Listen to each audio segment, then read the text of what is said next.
at 7 o'clock. Let's call this meeting order, please. Please rise for the pledge of allegiance. I pledge allegiance to the flag of the United States of America and to the republic for which it stands, one nation, under God, indivisible, with liberty and justice for all. Roll call, please. Here. Fletcher. Here. Liszewski. Here. Peters. Here. Blackhausen. Here. Turles. Here. Hernandez. Quorum is established. All right, do we have any amendments to tonight's agenda? Yes, sir. I'd like to pull number 12. 12 on the consent agenda. Yes, And 12 will go under Public Works. Any other? I'd like to pull number 9. Number 9, Law School Public Works. Anything else? Oh, if he's pulling number 9, Mr. Mayor, we're going to pull the other, number 11, which is also the pathway. Is this revenge? See that? See that? I almost stepped by you. 9 and 11. 9, 11, 12. Well, that's what happens, you make the consent agenda 58 items. Any other amendments to the agenda? All those in favor of amending the agenda consent, please state aye. Aye. Opposed? Okay. Next, we do have some presentations, some good presentations. We'll start in with swearing in of patrol officer, Robert J. Harris III. Mr. Harris, please come forward.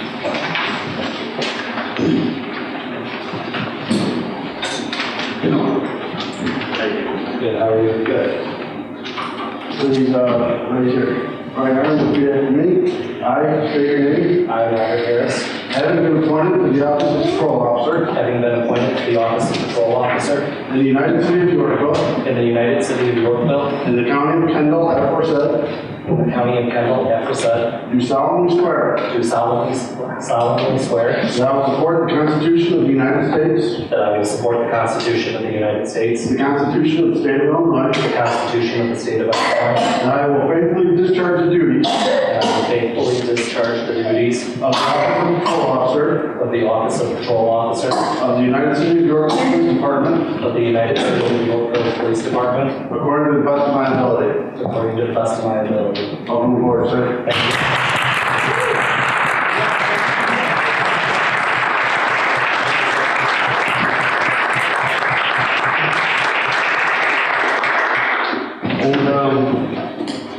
And see, Bob, I would like you to stay up here.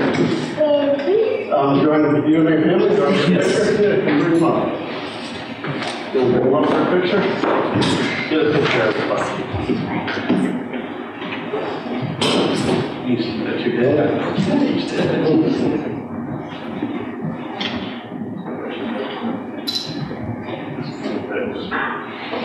Come on. Come on.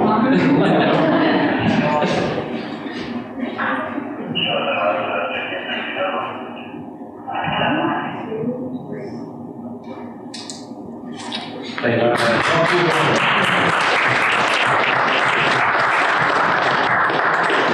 Bob, we also have something for you. I heard that you've been given a pretty big award yourself, huh? Yeah, it's quite a surprise. I was awarded by the State Association of Police and Fire Commissioners. I was given the Doc Wilson Award, which is given by the association for outstanding service to the goals and principles of the State Association. So it was very humbling and surprising. Nice. I'd like to embarrass you a little bit.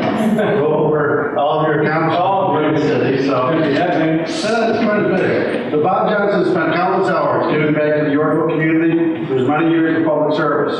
Bob was born in the position of Ward 4 Alderman in September of 1992 and held that position until 95. From 1995 to 99, he served as the mayor of Yorkville. After serving on the city council, Bob has continued his public service by serving as the chairman of Yorkville's Board of Fire and Police Commission since its inception in 2001. Bob was instrumental in setting up the regulations Police Commission and continues to serve as chairman today, dedicating many hours each year to the commission. He has also been actively involved in the Illinois Fire and Police Commissioners Association. He has served in leadership positions within the state organization, including serving as president. Dr. Wilson Award is given annually by the Illinois Fire and Police Commissioners Association to recognize persons who promote the cause of fire and police commissioners within the state of Illinois. So Bob, we'd like to present you this little memento of our gratitude. I was just talking to Russ over here, though I actually started out in 1990, I was on the library board. Really? Before I became an alderman, so. Huh. It's been about 26 years now. It was good to serve us. Well, Good place to start, right? we'll add that to the bio. Yeah, that's all. So Bob, the Mayor and City Council of the United City of Yorkville present this certificate to you for being awarded the Doc Wilson Award by the Illinois Fire and Police Commissioners Association. We commend you for volunteering your time and for your dedication and commitment to the Illinois Fire and Police Commissioners Association and to the United City of Yorkville's Board of Fire and Police Commissioners. Congratulations, presented this 28th day of November, 2017. Thank you very much.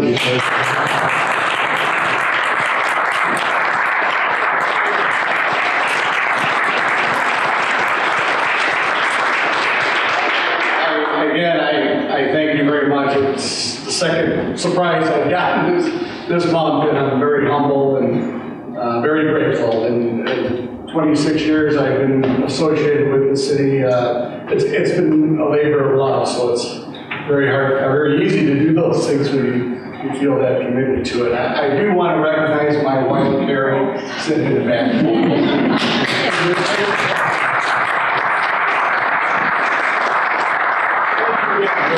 Thank you. Thank you, Roger. Don't know where good aid, you really can. Thank you very much. Okay, what else? This evening we have, we once again recognizing individuals for their years of service with the city. So we have several commendations we'd like to give out.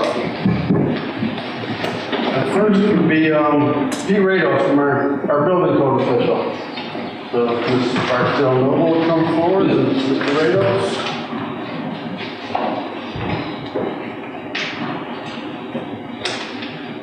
You can stand there while we try to Pete's our building code official. He's been our building code official since January of 2012. Since that time, almost 6 years, he has conducted over 500 residential building permit plan reviews and inspections. Those inspections range from electrical, plumbing, mechanical, and in addition to the 500 single-family residential, he's done over thousands of commercial and residential small miscellaneous permits.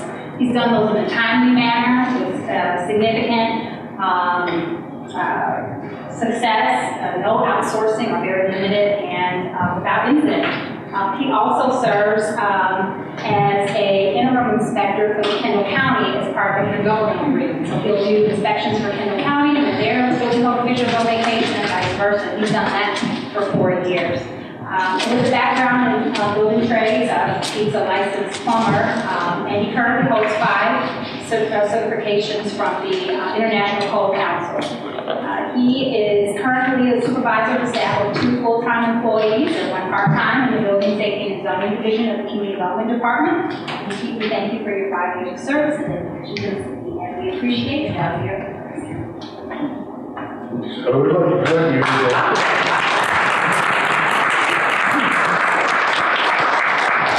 with a certificate of recognition from the Mayor and City Council of the United City of Yorkville. We present this certificate to Peter Rados.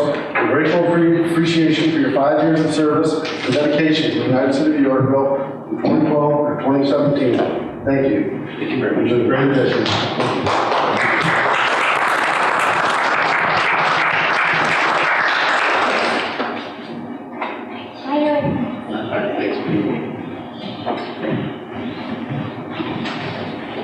The next on our list, I believe, is Tom Conan. Presented by Mr. Eric Deuce. Thank you, Mr. Mayor. Tom actually came to us 5 years ago in the village of Oswego.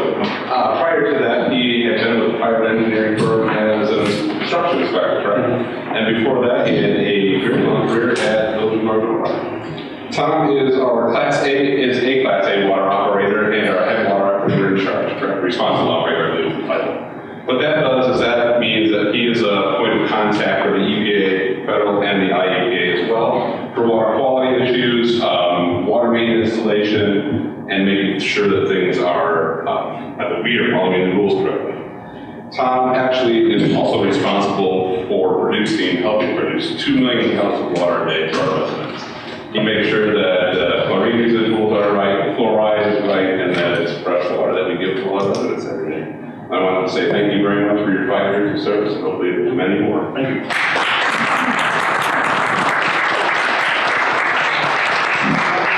Thank you. Appreciate your 5 years. Thank you, sir.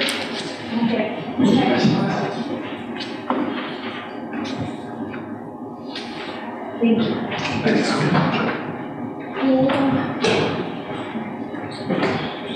And Ms. Shay Remus, if you would come forward, please, along with Mr. Evans.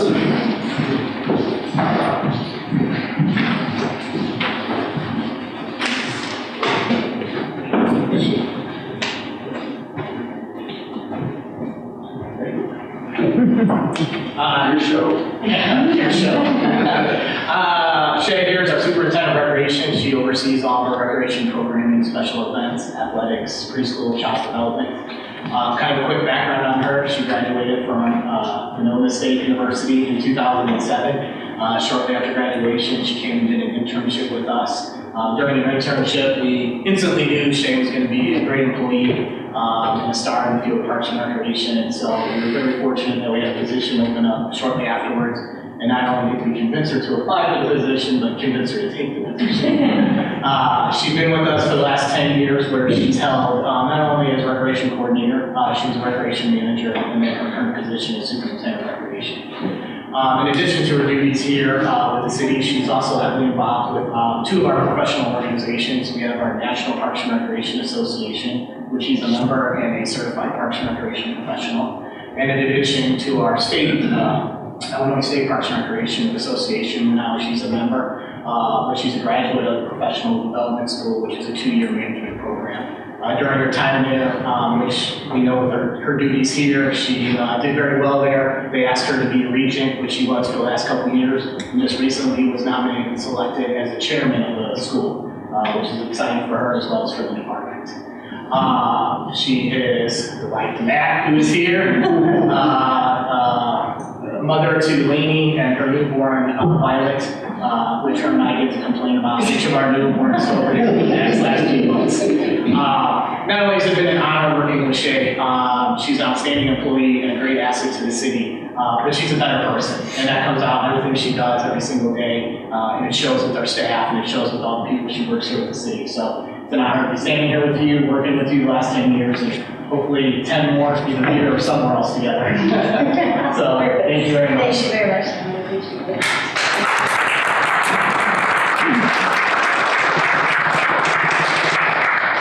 I'd just like to echo Tim's words. I started on the park board with the city, and all that time I've heard nothing but compliments. And I really appreciate the work you do, especially with me. So grateful appreciation for your 10 years of service, dedicated service to the United City of Yorkville. Shay Remus, 2007 to 2017. Thank you very much. I appreciate it. Yes. Come on. Yes. Lainey and Violet, bring them both up.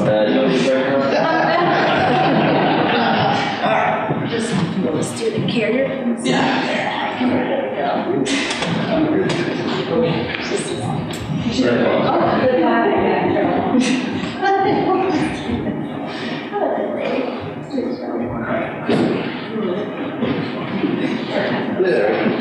That works. How old is the baby? 3 or 4 months.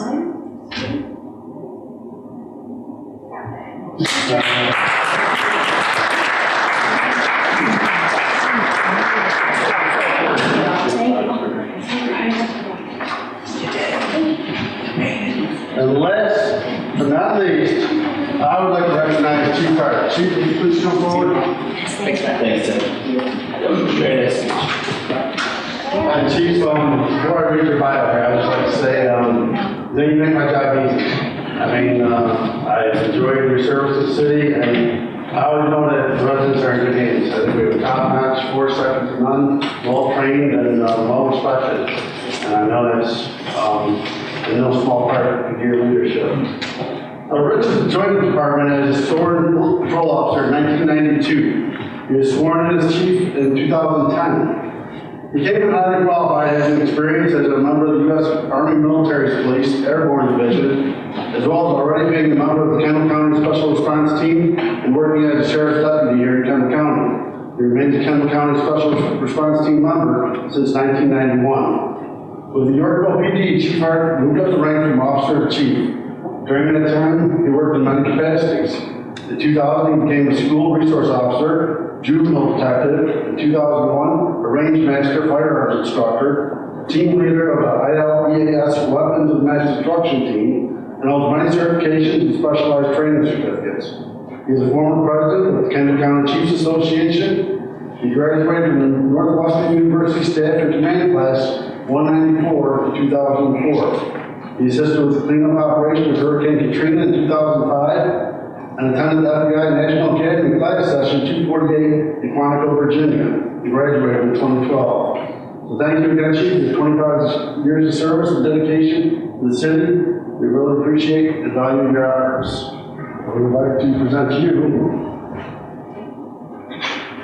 Good. Just like shades on your face. So, a grateful appreciation for your 25 years of service. Thank you, Rich.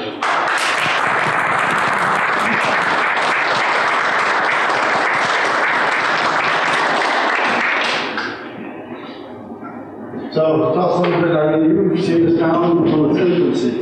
Yeah, it's been a great 25 years. I was reflecting back on that a little bit today, the changes that the city's gone through from, I want to say there were probably 9 police officers when I started full time, and it's changed immensely, but the changes that have come through the department wouldn't have happened without the mayor and council and previous mayors and councils. Just thank you for all the support and direction you've given us over the years. And we've got the luxury in Yorkville, we have a lot of police officers from other jurisdictions live in our town. A lot of them refer to it as cop land, and the reason why they live here is because of the support that we get. I got to thank my wife. It's also our 25th anniversary this year. So she has put up with me for all these years. And lastly, probably the officers and the employees of the department. They do an incredible job. They make me look good. They make you look good. And their dedication is just, it's incredible. I come to work every day, and it's great to work in my hometown. It's been my day. Thank you. How long was Harold chief? Harold was a chief for 10 years. 10 years. Yeah, he's been with the department, I believe, 31 years with you. When he was well up, he had big shoes to fill. Oh, yeah. Quite well. Do you want to leave the window for a picture? You want to go for a picture?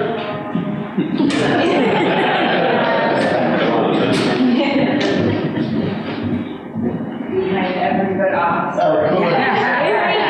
He's on that.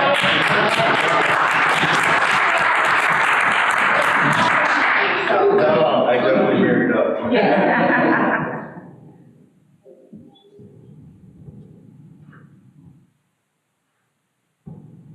All right, thank you again.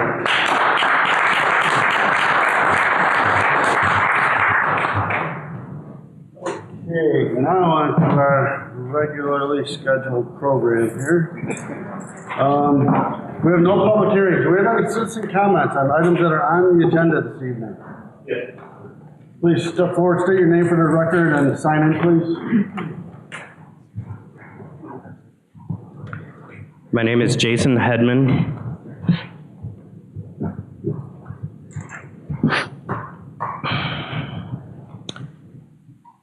I'd like to comment on item CC 2017-55 as it relates to the 2018 tax levy. I've been part of the library board since this past spring. My wife and I have lived in the city for over 10 years and have 2 young children that utilize the library almost weekly. I'm honored to have the opportunity to serve on the board and to support the library, as it's been a huge part of my family. From the start, with the approval of the new library budget on my first meeting, to the announcement of the resignation of our library director on my second meeting, my time on the board has been interesting, to say the least. I've loved the experience and want to thank Mayor Galinsky for the opportunity. In the City Council's last meeting regarding the 2018 levy, I'm concerned as to how our library and its board is being represented. Since the start of our director search, I've been closely following news articles, council meetings, records, and reports to the board. Overall, what's being said does not seem to match up with what the discussions that the library board is having. I also don't feel we've done a great job communicating our needs and reaching out to all of you to help understand the issues we face, the cost reductions that have been implemented, and the feedback we're getting from the public. At the same time, I feel there's a lot of information flowing between you all with regards to the library without much participation or interaction with the library board. I ask all of you who sit before me, how well do you know the library and its budget? What's the bar that's being used to determine the library's need? It was stated in the last city council meeting with regards to the 2018 levy that the board is like a son that wants extra expensive new iPhone and doesn't have the money. I'm not here today to ask all my moms and dads for money. What we want is our library staff to not have to climb a ladder outside to flip the main breaker on the chiller because we can't afford preventative maintenance on the equipment that keeps the air conditioning on. What we want is our staff to feel valued and not being repeatedly told that they should be replaced or cut. What we want is to be able to meet the public's need for being open and have basic services available for all to utilize it and have a sustainable plan for our future. We have listened to, and would like to continue listening to, all the cost-saving suggestions from the city, but it's time to clear the air. You're right, the library board and the community members that came to speak to the board felt strongly that we should have an educated librarian to lead our library as our director. And that's the path we've taken. This should not be a surprise as our police department is led by a police chief, our schools employ teachers, and I'm pretty sure our community pharmacies are ran by pharmacists. Why shouldn't our library have a trained librarian as its head? This is a decision that we made in the interest of the body that we are entrusted to guide, and it's time for us to move past this. We can be budget conscious and have a library director on staff. They are not mutually exclusive, and I feel in fact that it's the opposite. Our new director is already active in the community and engaging with local businesses to support our library and try and update our collection without spending taxpayer money. I believe Ms. Topper is even working as a guest bartender Thursday night at one of the local pubs to raise money for new books. She's also seeking grant money to help improve our children's science programming, again, without dipping into city funds. She's negotiated lower rates with our elevator vendor and our primary research database vendor, all in her first few weeks on the job. These are all part of the key role that she plays and a direct result of her previous experience in good financial stewardship of public libraries. It was brought to the city council meeting, last meeting, that we're all on the same team and we need to come and sit together to get this fixed. I'm here. I'm not sitting. But on behalf of the library board, challenge accepted. When we listened to the Parks and Rec proposal, I sat on the library board meeting and looked directly at Bart and Tim and suggested that we table other suggestions till we have a director hired that can gauge the impact of these decisions. I can freely speak for the entire board that I say we haven't felt the spirit of cooperation with the city since that conversation. Let's have those conversations directly and stop passing notes. While I'm personally not in support of seeking a referendum to add any new tax levies for the library, I'm also not in support of any means to further reduce our staffing, given that one of the largest complaints we get is the library is not open enough. We've previously reduced our funds to buy books, some years not even spending funds to buy books. We've cut our staff, we've scaled back our hours, and refroze staff salaries for 5 years. What we're left with is a wonderful building that we can't afford to maintain.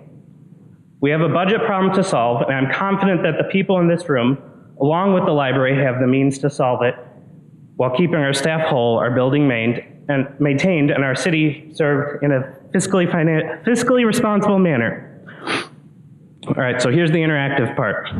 I ask all of you today, by an unofficial show of hands, as our elected officials, who among you truly supports having a financially stable and well-utilized library in our community? I'm sorry, it's a citizen comment section, so. Understood. Thank you. Who's ready to start understanding its programs and budget? who's ready to support it by truly diving in and developing a thought-out, sustainable recommendation to both the city library board and the city council.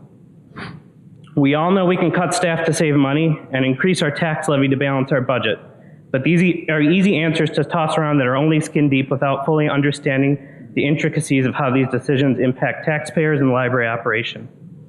I'd love to be able to stand in front of all of you and justify our 2018 levy request. We have neither the time nor the mutual framework to have a conversation at this point.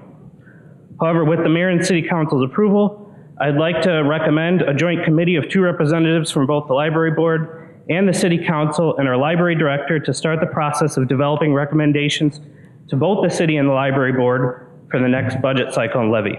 I know that doing this falls outside the scope of the levy discussion, but I hope we can revisit this topic next meeting. Thank you. Thank you. Do we have any other citizen comments on items that are on the agenda this evening?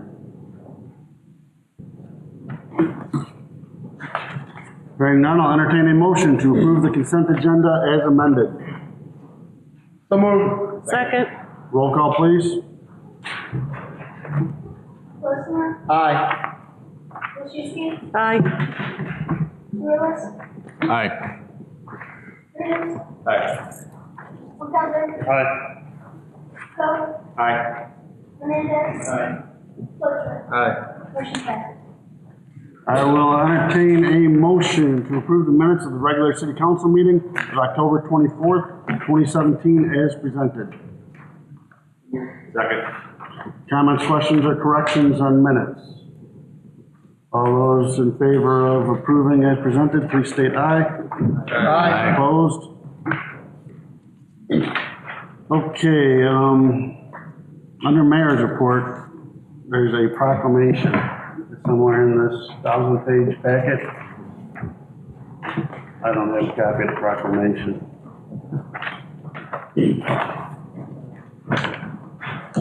I would like to make a proclamation for Illinois bicentennial. If you'd like to read it, it's somewhere in the packet.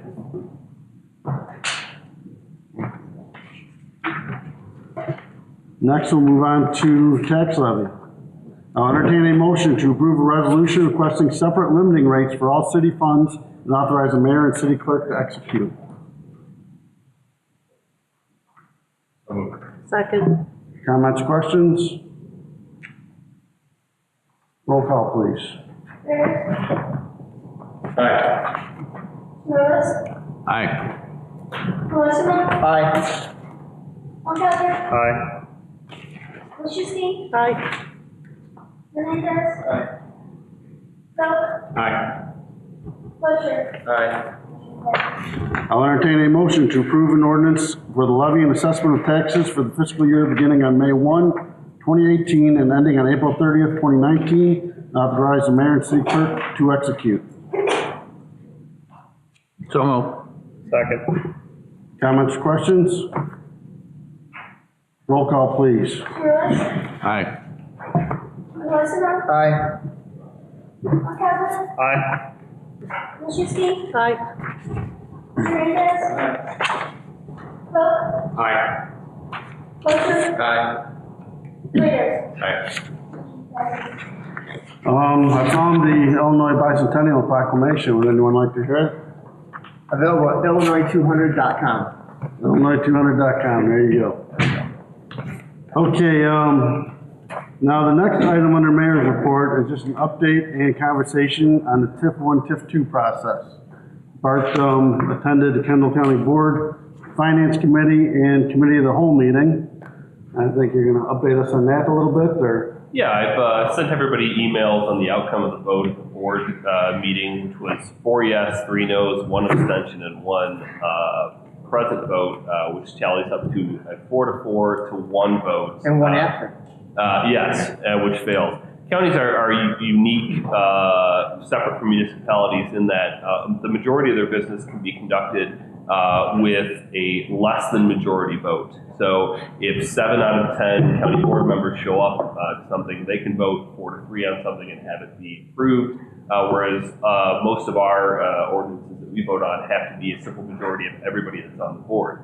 So we were in a unique scenario that depending on how the votes would have got tallied under Robert's Rules of Order or state law, then it could have actually went in our favor, but it wasn't based on case law and then also state law. So procedurally, anytime something gets voted down, there can be a motion to reconsider by somebody who's on the Prevailing side. the prevailing side, thank you. And so that leaves us to the mercy of the 4 county board members who either voted to abstain or who voted no, and maybe the one individual who voted present. That's something that the city attorney and the assistant state's attorney who runs the county board meetings are looking into to see if we can appeal to them. At this point, all the other taxing entities have been receptive to our request. We've received 1 letter, 1 acknowledgement that a letter is basically in the mail without us having to go to the meetings, and then 2 favorable responses, and then the county board, which was a split vote, obviously.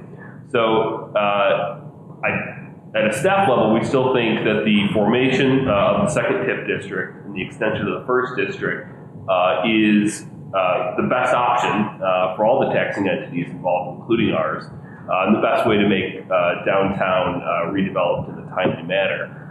It's not fully dead on our end if there was a motion to reconsider and then an approval at a later date. And we're also looking at a couple other things with the actual TIF extension. Maybe they can get a letter of neutrality or something. So we're kind of in uncharted territory there, but it's something that we're looking at. And so the request to the county board members who voted against it would be to simply just motion to reconsider it, approve that motion at a future meeting. It has to be at the next meeting, actually, so that's next Tuesday, December 5th. Table it at that point. They don't need to re-vote on the actual main motion at this point. And we can see if there's a way that we can alleviate some concerns or address some issues that some of the county board members had in preparation for a potential future vote. And if that doesn't happen, then we're back to the drawing board, either proceeding forward maybe without their letter of support to the state and see if we'll take it, or redrawing our TIF boundaries and considering it again at the city level. So I'm optimistic that I think if we can get all the other 4 taxing entities on board, that might look or will look a lot better to some of the county board members, and maybe that's in and of itself a little bit of a remedy. So I think that's everything strategy-wise for the TIF 1 and TIF 2 discussion, but really I wanted to just make sure that everybody is still okay with that. I mean, we could scrap the process now, redraw boundaries, look at different things if everybody wanted to, but this is a little bit of a hurdle that we need to clear in the next several weeks. And there's no discussion when they voted on it, correct? Correct, and I was permitted to speak at the board meeting during the agenda item and said I understood that 3 of the board members had previously spoken out against it, but there were, I expected a couple positive votes. I didn't know how it was going to go. If everybody wanted to talk about it, straw poll, I'd be willing to list the concerns and bring them back to the future meeting. They would just table it at that point, and then they all just kind of looked at each other, voted on it right away, which happens. And so that's where we are now. Yes, sir. If there's a motion to reconsider by the county board, the best scenario would be that they reconsider, table it immediately, and give time to think about it and have us go through and see if the other taxing bodies sign off. Is that probably our best scenario? I think the best scenario would be to approve the motion to table and then reconsider it at the meeting and have it be vote to approve. If something can happen in the next week that we can alleviate concerns or gain support from a couple county board members. I had assumed that probably wasn't going to happen in a week's time. I think this is a large enough concept. It's a big enough issue and important enough, quite frankly, that a couple months isn't unreasonable. Even if we miss the spring legislative session, it's still something that I see enough value in long term that maybe it happens in the fall or even the summer, depending on what the state ends up doing. So if they choose not to have someone make a motion to reconsider, we proceed without the county's endorsement, and then what precedent is there for having a dissenting vote on that? Kathy hasn't seen any, I've not ticket seen any extensions extension yet. without letters Without a from unanimous. each and every taxing district. Okay. And we would have to proceed because my understanding is what we want to do is reconfigure, extend TIF 1 and reconfigure portions of it, which are underwater, and you understand what that means. And that the legislature is considering new amendments to the TIF. They're supposed to receive a report from a task force on April 1st, which would enable it to revise the TIF Act before the end of the assembly year, which would be May. So whereas we realize that we have time on it, we'd like to do the best plan for the city in terms of TIF 2 versus TIF 1. And to do one without the other does not permit us to plan the overall downtown development as well as we could if we had the same term for all properties. Can we get a letter from the county that says the vote was 4 yeas, 3 nays, 1 abstention, 1 absent, and 1 present? Yeah, I think that they would do that. And that's all I would say. Without an issue, so. The state can interpret that however the state of Illinois would like to. Yeah. And since the voting on the county is unique to the county, to county entities, having a totally different result than we have here based on state law, maybe it would work. Yeah, we thought that the merits to, usually school boards across the state are the ones that object first. In this case, if we manage to actually secure a positive vote from the school board at a date in the future, we thought that might be persuasive too. So we'll see. Does anyone on the council feel that we shouldn't be pursuing a vibrant downtown in its current location? Yes, I am for a non-vibrant downtown. Yes, I'm for it. Who's the real lawyer on this board? Do you like the way you approach Does it? everyone think that extending the TIF is the best way to go about it? Of course. This is my 2 cents for any county board members who might be listening who voted no, who don't like TIFs.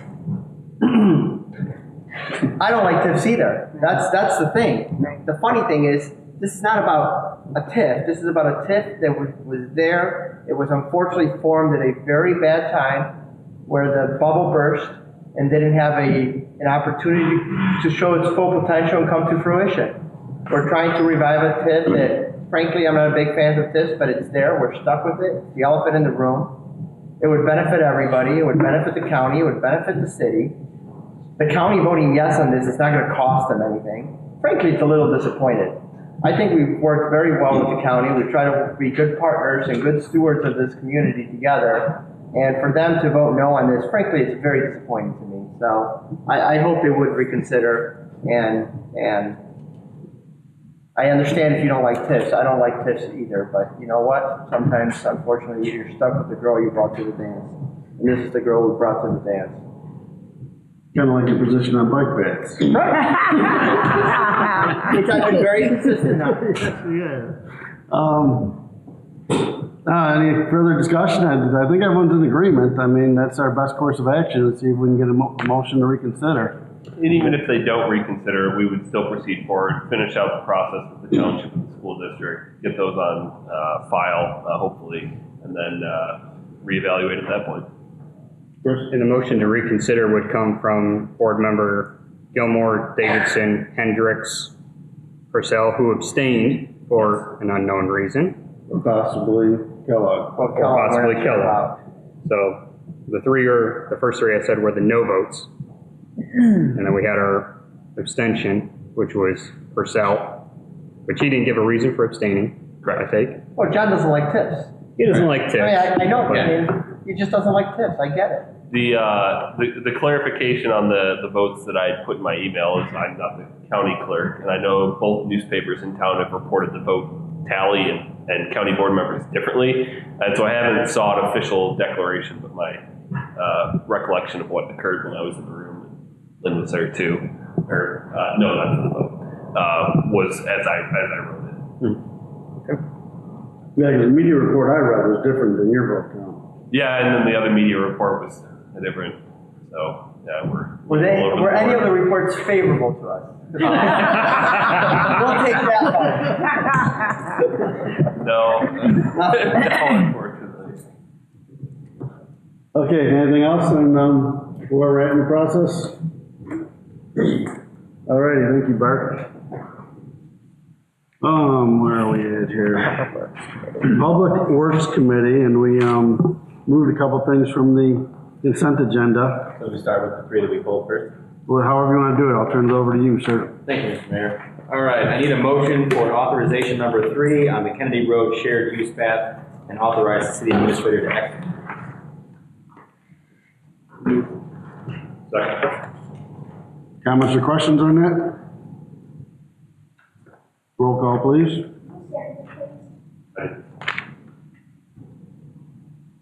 Peters, Aye.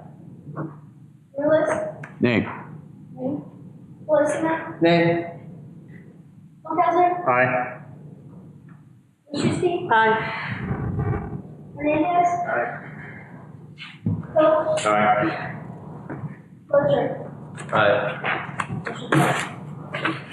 I need a motion to authorize the Kendall County TAP grant application and authorize staff to apply for right-of-way and/or easement acquisition for the 2018 KC TAP grant program for the Fox Road Shared Use Path project. Second. Comments or questions on that one? Roll call, please. Lewis, Aye. Wolfson, Nay.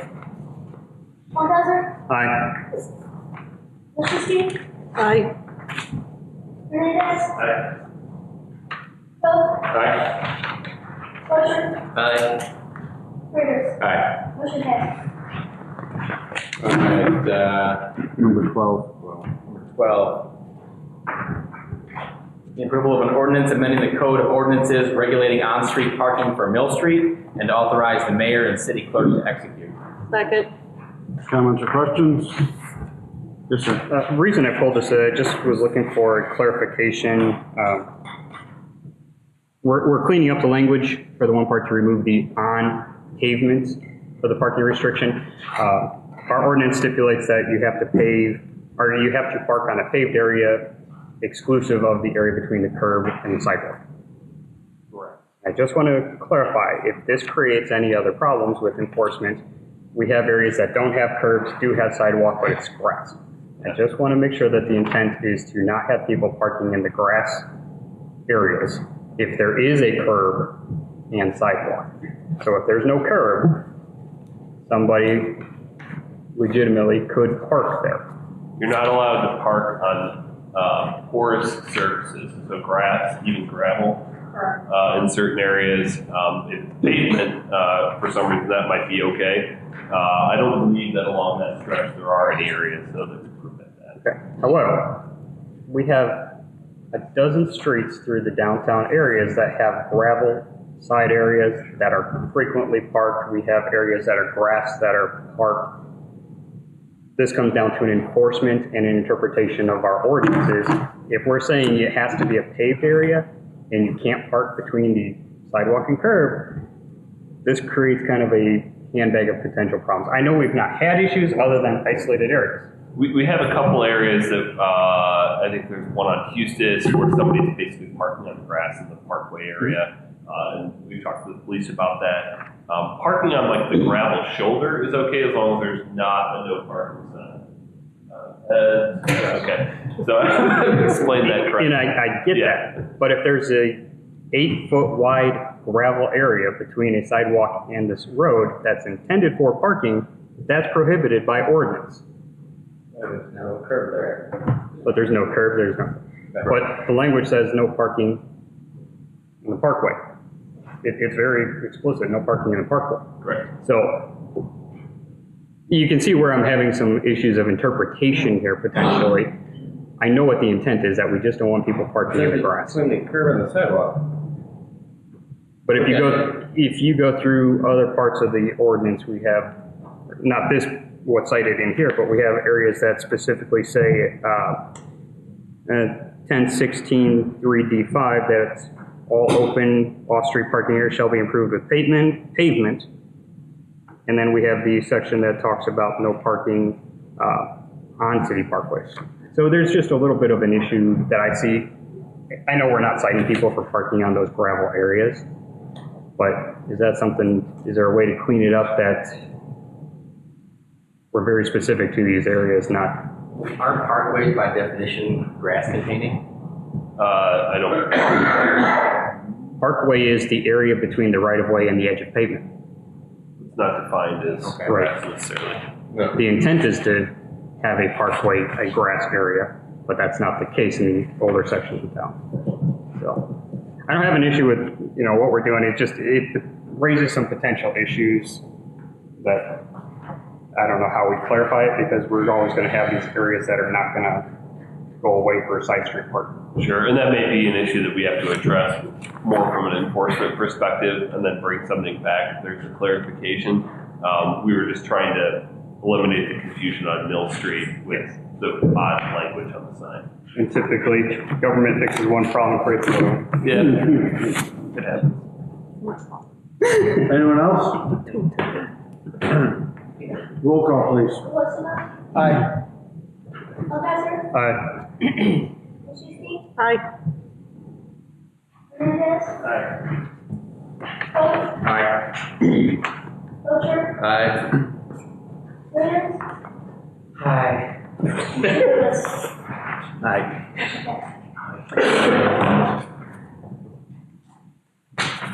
All right.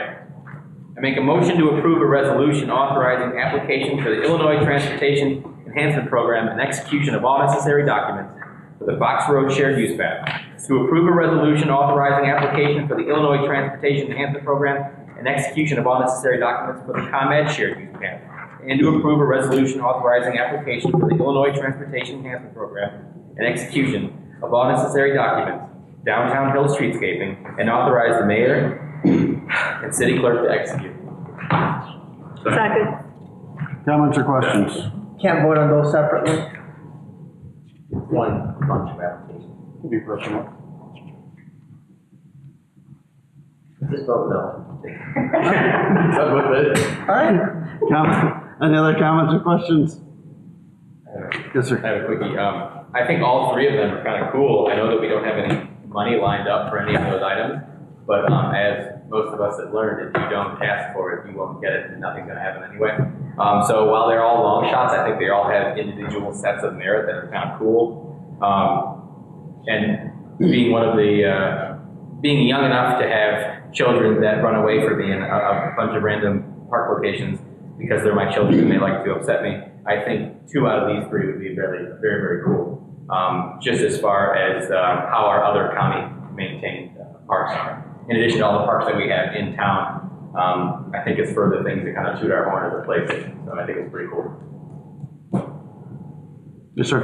I believe also at the meeting we talked about if for some reason we can't find the funding for these things, it's not like right in stone we got to take it. So we're going to take it. Roll call, please. Lefferts. Aye. Wilczynski. Aye. Hernandez. Aye. Pope. Aye. Wiltshire. Aye. Winters. Aye. Fearless. Aye. Wilson. Hey. All right, I make a motion to approve an ordinance amending the traffic schedule and index at the intersection of Houston Street and Van Emmons Street and authorize the mayor and city clerk to execute. Is there a second? Comments or questions? Julie, you might want to pay attention for this one. I've been studying up all day. Jackie, would you like to lead the conversation? Oh, sure. Well, all I asked for was blinking lights on the stop signs that exist, and now we have this study, and we're gonna flip the signs. And I've talked to a lot of my neighbors, I put it out there on Facebook, want some input, and a lot of people are just worried of flipping it. That, actually the support is to make it a 4-way, which I know that the study does not recommend. My fear is you're going to have traffic now in Van Emmons on no stop come into town, And there's gonna be a day that the expectation is someone on Van Emmon is gonna think that someone can stop on Houston, and it's not gonna happen. Last time this was on, thanks to Joe, that night, 3 of my neighbors were here, and myself, we all slid through that intersection on the way to the meeting. That happens. So they're gonna think that, the people on Houston are gonna stop. Now they're coming through 30 miles an hour there, and that's scary to me, because they're getting hit with a sign. One of the statements was in the report from the engineering report is people are confused on Van Emmon. What's so confusing? Stop sign. Cause traffic does not stop. I thought it was blinking lights, as a neighbor recommended. Because everybody, I have people at school that have been hit there. It's just a bad intersection. But from what I polled people, more people are in favor of a 4-way if you're going to do anything. That way everybody has the expectation we're all supposed to stop. Anyone else? The other thing, I kind of support a 4-way also, and my kind of reason is a little different as far as that's kind of a main road for the downtown. If we're gonna try to get more people to come in restaurants and use the parks and stuff, it might be a good idea to have people stop there, and maybe it might help induce them to use that area. So that's kind of the reason I was for it. Joe? I've experienced it too. Like that night, Alderman Mishkuski said nothing for years and years and years. That one night she said something, and her husband said, and I have gone through it. I agree with you, but the one problem is you're going to get 3 nights a year that you cannot stop there because it's too big of an incline. It's just you can't. So you're going to blow the stop sign, and they're going to hit you. Yep. Chris? I think it needs to stay as a 2-way, the way it is, but we need to do something with cleaning up the line of sight.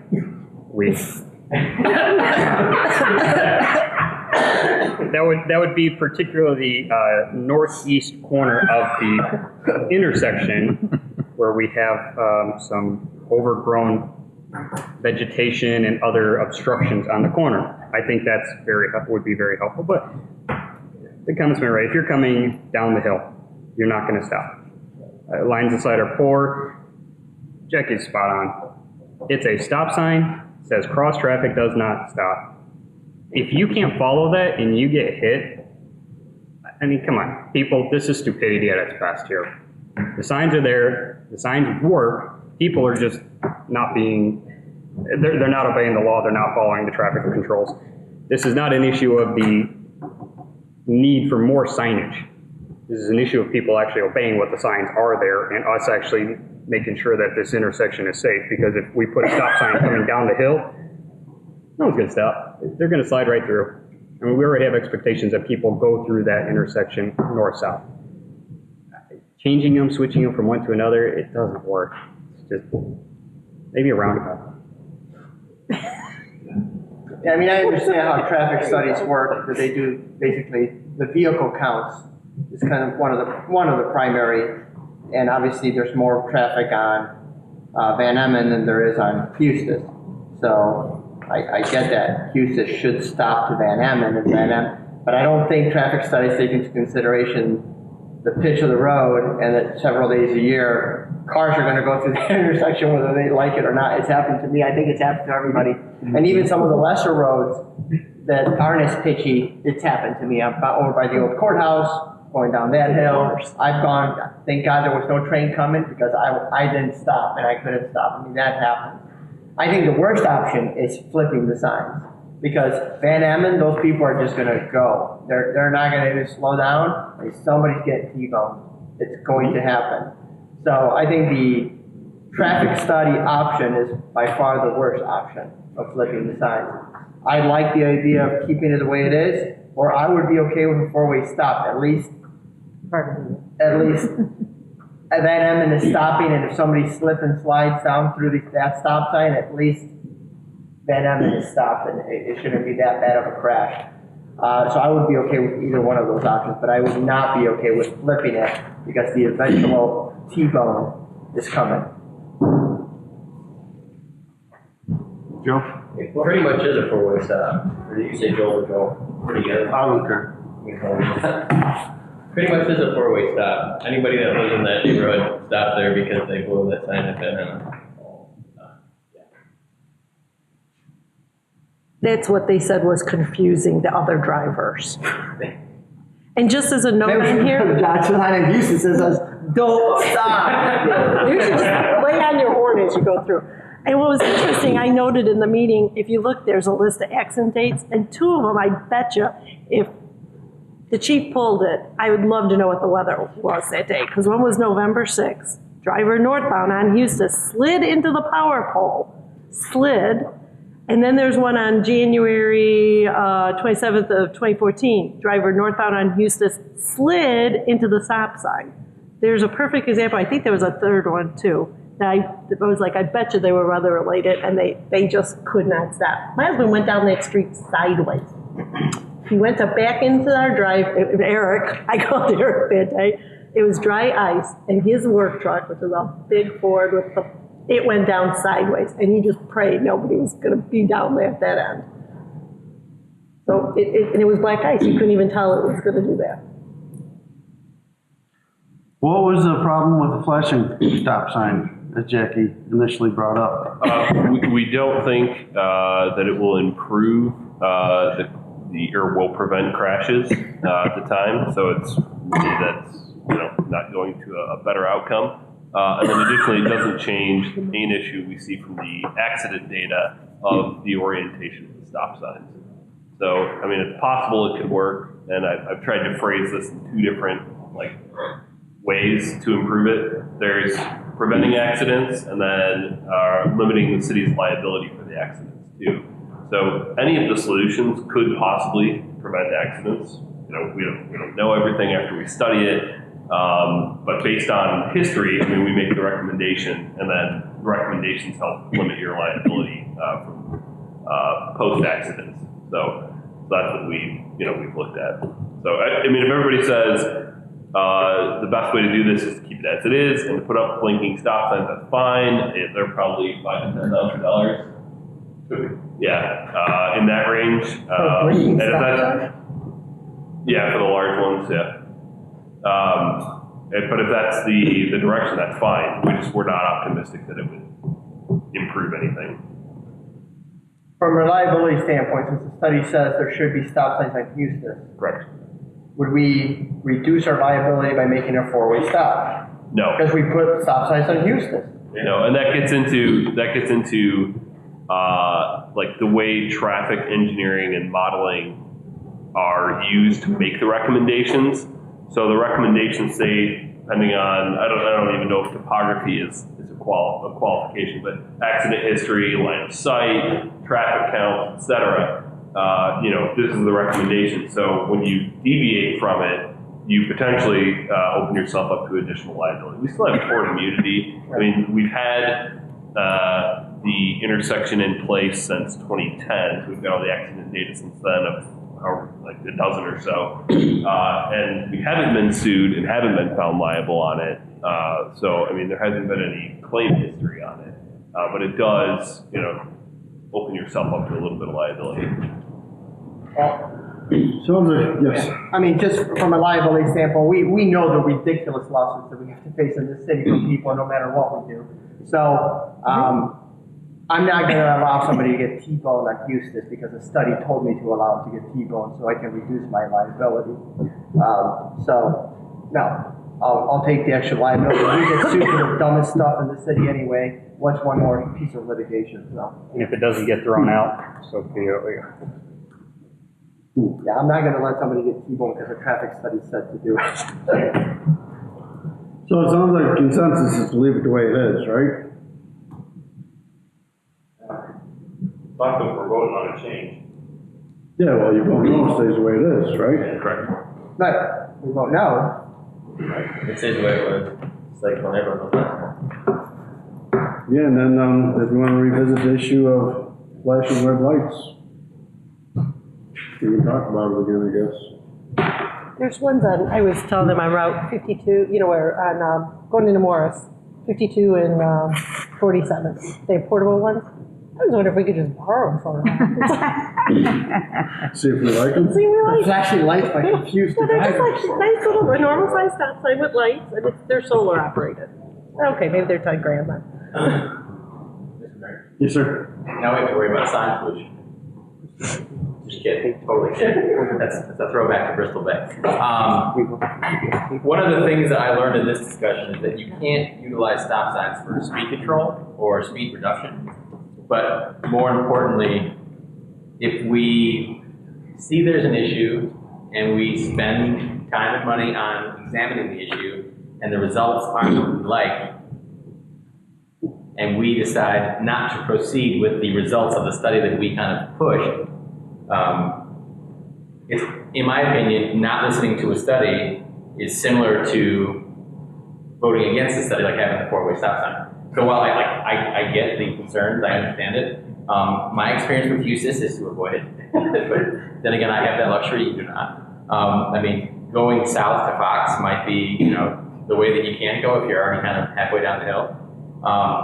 But from my perspective, and then I wasn't adamant at the meeting, but I think, we want to see something change. We want to see something get better. Just because you change something doesn't mean you can't fix it again in the future. What if this alleviates all of those issues? Because that person now who hit the stop sign, they hit the stop sign because it'll be on useless. So I see it from both sides, but in my opinion, if you want to see something change, you trust what the experts say and attempt it. Especially now that we're going into winter. I'm not asking for a death match, but from my perspective, you see an issue, and we've talked about this a dozen times off the record. Now it's on. We had, EEI go out there and make a recommendation. And every time, I think I have like a 99% record. Every time I say, hey, they want a stop sign there, the answer is always no. The only time I've ever seen a stop sign get added was at John, right? John and Cannonball. And it's like 5 years of me going, hey, they need a stop sign. Hey, they need a stop sign. The answer is always no. Here, this is the first time it's ever been switching. Because you always lean towards the road with more traffic. So I'm like, while I understand your concerns, and yeah, there could be a T-bone, but there's already been 12. And we don't know if those are caused by the stop sign or not. We don't know if they were 100% caused by the weather or not. But again, we want something to change and to improve. We have a suggestion from a group of professionals, and we have a guideline from the MUTCD that says this is how you do it. It's mandated by the federal government, which doesn't really say much to me right now, but at the same time, they are the professionals and that's what they do. I think we owe it to ourselves to at least think what would it be like if it existed like this, outside of the idea that, oh, it's going to happen because if we switch it, that's just what's going to happen. So those are my 3 cents. Interesting. Julie, what's your opinion? Based on, we have the study, and it's generally, as you can see, that what they call the right-of-way law, usually the local road defers to the major road, which has more traffic on it. So I think the confusion with the drivers is that when they're on Van Em and they stop, their expectation is that the drivers also stop because it's just their natural tendency of how most normal traffic patterns are out there.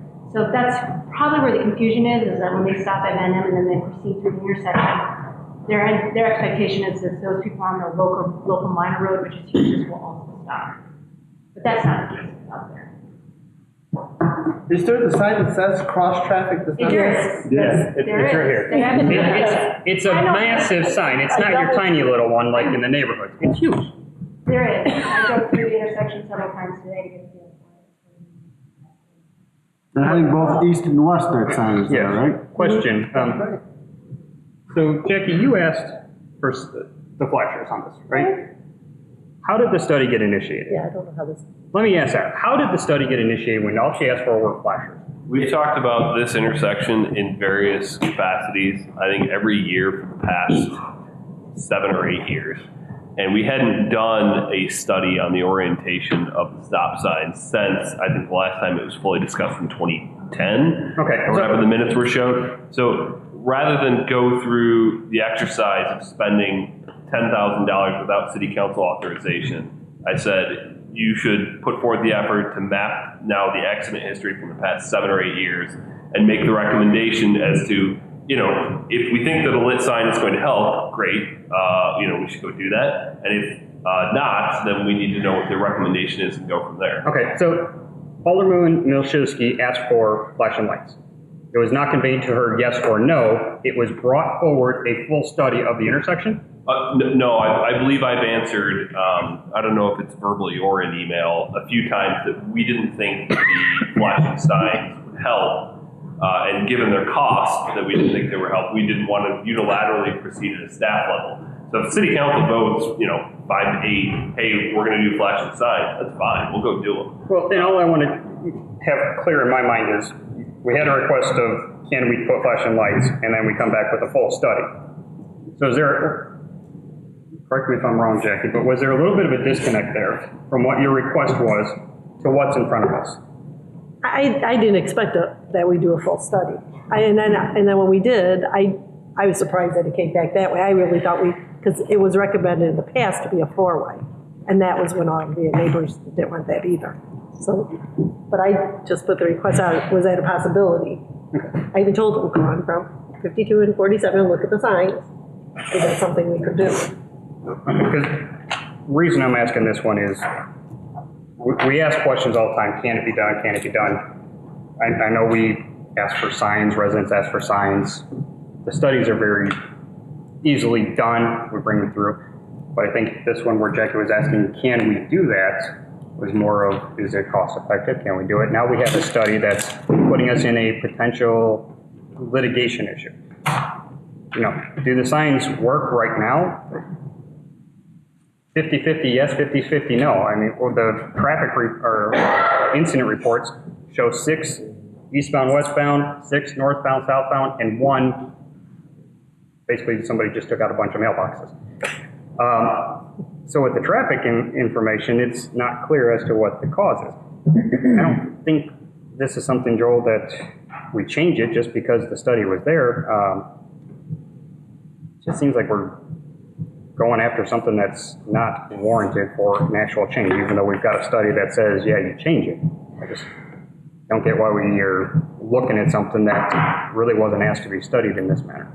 Well, let me speak to that point, and that point alone. Whenever there is a question about, hey, this resident wants that intersection looked at for a stop sign, we proceed with evaluating traffic counts, sight lines, and everything involved with a stop sign.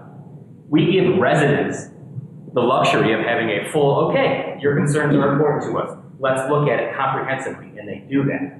When an alderwoman does the same thing, I would assume that we would follow the same protocol. So from my perspective, I had the same conversation. Well, if blinkers aren't going to work, what's the deal with the intersection? It was the same evaluation they performed at John and Cannonball, which now has a stop sign. So from my perspective, this is almost a necessary aspect when you're considering changing a configuration that has been planned or in the same state it's been in, either since the dawn of its creation or in recent memory. So from my perspective, this is more helpful than saying, let's just buy the blinkies. Because in my opinion, if the professionals that sit there that we pay don't think the blinkers are going to do anything because of how wide Van Emmon is, that sign's already gargantuan, you've seen it. So if we know that that intersection is a special case, just like Annabelle and John was, we owe it to ourselves, our residents, and our car insurance to allow the professionals to evaluate that very intersection for sightlines, traffic, and the number of counts. That's just my perspective on why they proceeded with actually analyzing it, as opposed to just saying, okay, here's your blinking. And I completely understand the logic of go ahead and proceed that. Yes, we do allow traffic studies to be done throughout. Typically, if somebody comes in and we just studied something, a year or two ago, we're not going to re-study it. We're going to tell them we studied it prior. We didn't. This one hadn't been studied in quite a while, but I think it would have afforded us a quick discussion of do we want to proceed with that. I don't think that question was asked. I think most of the times it's asked, can we put it onto the agenda for a study? And I'm just trying to get to the bottom, just understand, did we go that route or not? Because every time we do a study, it's an engineering cost. It's $5,000, $8,000 every single time we do one of these. So they do get expensive. I'm not saying that it is a bad thing to do this. I'm just questioning the process on this one, that's all. Jackie? I just disagree with you in the respect that there was a stop sign there. I didn't ask for anything new I didn't ask for anything to be changed in the traffic control of that. You already, when you have somebody come in and you don't have anything there, I understand the study, but this one, this has been there, I live in my house over 19 years, that's how it's been. Rich has been here how many years? That's how it's been. So it wasn't that I was asking for anything new, I was just trying to make it's bad sight lines, it's dark there, we turn that, it's not lit at night very well. Part of the problem is people coming into town have to go, because there is a piece of property there that really needs to be cleaned up, and they have to get so far into the intersection. That's why people slow down also on pistas, is because you don't know if they're gonna go through the intersection, or are they just going into the intersection so they can see cross traffic. So I wasn't asking for anything new to be placed there. I was just trying to enhance it, to call it to people's attention. Okay. Well, from a precedent standpoint, we had something in Bristol Bay where I was receiving emails and being called things that even I, in my creative imagination, have never been called before, because of the supposed neglect on behalf of the city because of issues in and around the school area. Because we didn't have enough signs, we needed rumble strips. What were the wacky things what are they called? Flexible delineators. The flexible delineators. We needed all these things, and this was at the demand of a resident who said, we needed this, we need more, we need more, we need more. Well, they did like 3 different, exactly what they did here. They did it 3 times, and that's over emails. And this person was completely way off base and didn't understand that, yeah, it's busy around the school. But this is the same exact situation, but from a much clearer perspective that, no, we don't have any historical data on accidents. If something needs to be done, and we're talking about spending 5 to 15 grand on blinkies, if you spend 4 and realize, no, it's fine the way it is, we need to enforce it better. I mean, in my opinion, you can't make a decision without information. And what they did was they gathered information, which give us a picture of what it is in reality. Because I'm having a hard time differentiating between whether we believe something because it's true because of fact, or we believe it just because that's how we feel. So in this instance, we have data, we have actual information that tells us this many cars go this direction, this many cars go that direction. And there's an even amount of accidents on both sides. But if you're still concerned about it, let's address it. So they have all of the information so that we can make a tangible decision, something that we can actually do something with. So if we don't agree with it, that's perfectly fine. But to now negate the need for a discussion about the needs of that particular intersection, I think is a little bit off base. We're talking about, do we need the stop sign? Not, did we need to investigate it further? In my opinion, that's how you make a proper decision. If we decide not to move forward with flipping the stop signs, we've made a decision using all the information at our disposal. If we don't purchase the blinkies because of not doing the study, that also is an incorrect way to make a decision. You need to have information to make a good decision. And I think here we have a whole bunch of information, a whole bunch of differing opinions. This is going to be a decision based on fact, with a little bit of feeling thrown in. So from my perspective, we needed that analysis in order to make an intelligent decision. Question for Kathy. How often do municipalities designate their traffic schedules to professional staff versus having them voted on at city council? Are you aware of? No, I can't. Every town is different. I can't give you. Okay. That'd be something just in an effort to kind of move along the conversation too, just to, we've had a fair amount of process issues brought up and settled in the past 10 years. And in my mind, this is kind of one of them, just, keeping it a little bit more concise. So. And this situation is kind of unique in the fact that we have the 2 aldermen from that ward live on that street. So defer to them and move on. I really have spent time looking at the accidents that were there, and I think it's subject to interpretation too. Do you and Joe agree? Yeah. Yes. Yeah. What do you guys want? Leave it the way it is. That's my vote. Yeah. She wants the blinky lights. You know what, don't even put the blinky lights. Let's have, and there have been officers that sit up the hill periodically. I don't know, Rich, how often they do that.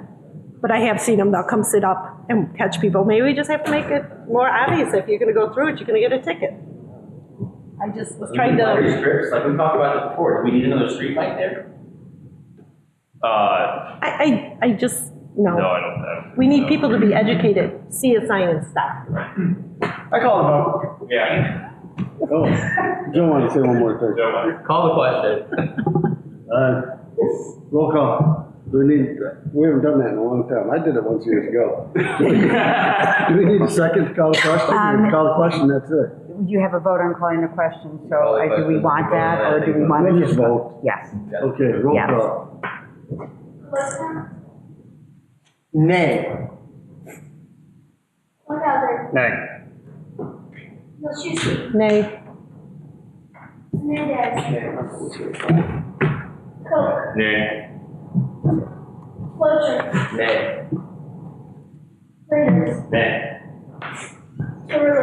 Nay. All right, good discussion. Let's do it again next year. Bring it back in a couple more years. Where are we at now? Economic Development Committee report, I'll turn over to Alderman Coe. I need a motion to approve a resolution approving an agreement with Farr Associates Architecture and Urban Design, PC, for the downtown overlay district, and authorize the mayor and the city clerk to execute. So moved. Comments, questions? Roll call.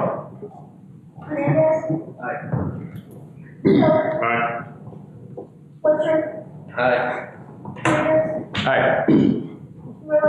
Aye. Aye. Aye. Aye. We do not have a Public Safety Committee report. I'll turn over Admin Committee report to Alderman Moshewski. Okay, so I would like to make a motion to approve an ordinance updating the regulations when bidding is required and authorize the mayor and city clerk to execute. Do you have a second? Second. Comments, questions? Yes, sir. I had comment on this in committee that I do not support this. Well, I know that this would bring us in conformance with the new state legislation that is on this topic. I don't see the necessity for it. I don't always agree that what the state does is right for local municipalities. In this instance, I don't think we use this very frequently, and I don't think that there is really a need for us to increase the spending limit. If it's not budgeted, it shouldn't be spent without coming to the council in the first place. So in that aspect, I see no need for this ordinance to be changed. This doesn't change spending limit. What it changes. The authority to. No, go it through changes the public bidding. And as we all know, going out to public bidding is a very expensive process. It does not change the involvement of the city council.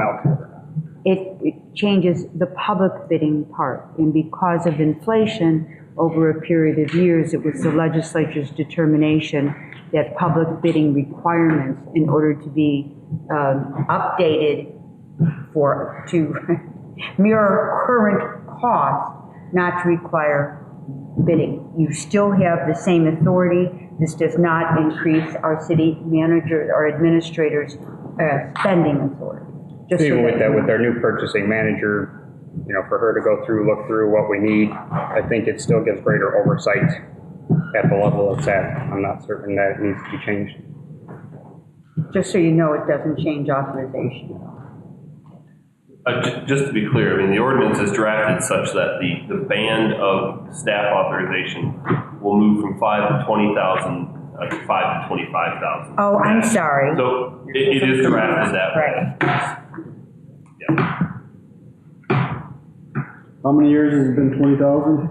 My entire career, and I was trying to even peg that before the meeting, I think it's been into the 90s that it's been touched.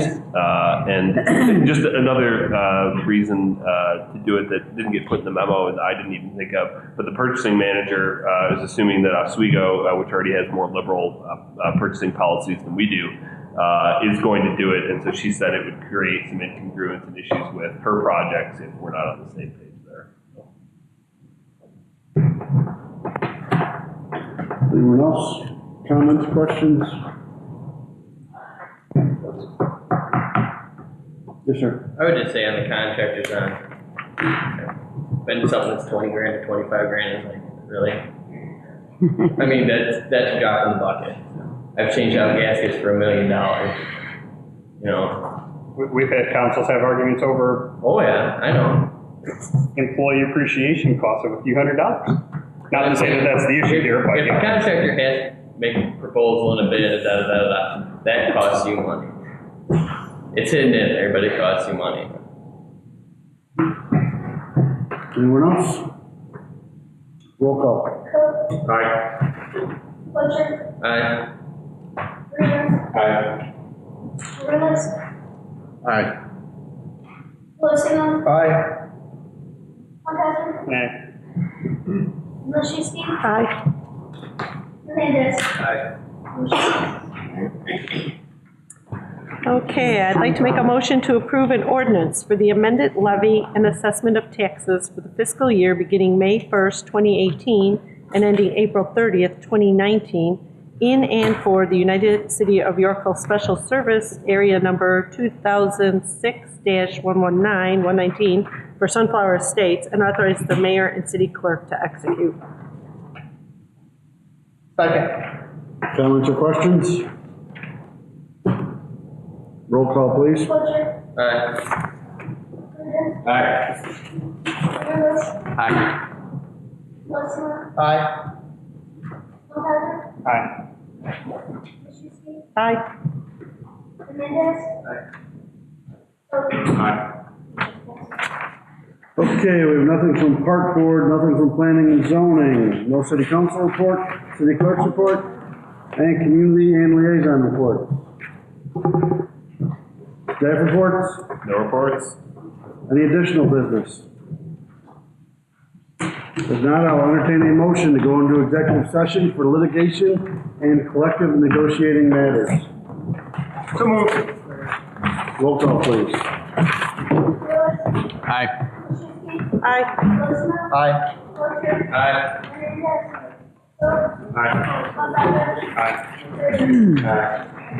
After executive session, no action will be taken.